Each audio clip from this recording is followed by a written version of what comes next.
নমস্কার সবাইকে। আজ শুক্রবার। আজ একটা মিনি ব্লগ আপনাদের সাথে শেয়ার করছি। অপেক্ষার আর একটা দিন, মানে কালকে আর কি আদির প্লাস্টারটা কাটাতে আসবে ফিজিওথেরাপিস্ট একজন, মানে যেই ডাক্তারের কাছ থেকে আর কি প্লাস্টার করেছিলাম তিনি দিয়েছিল ওনার নাম্বার। তো দেখা যাক, তারপরে ডাক্তারের কাছে নিয়ে যাব কি হয়। সকালে সব কাজ তো মোটামুটি হয়েই গেছে, এখানে মেশিন চালিয়ে দিয়েছি, আধা শুকনো কাপড়গুলো ঘরেই মেলেছি। শসা লেবু আনা হয়েছিল কালকে, সেটাই ধুয়ে ঠুয়ে রেখেছি।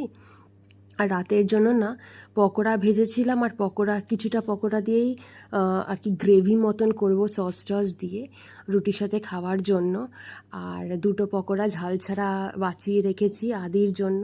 আর এক গাদা বাসন জমেছে, সেগুলো ধুতে হবে। আর দেখুন না আদি কেমন মজা করে খাচ্ছে, ও বেশ ভালোবাসে খেতে। আর ব্লগটাও আমি এখানে শেষ করলাম আজকে। টাটা।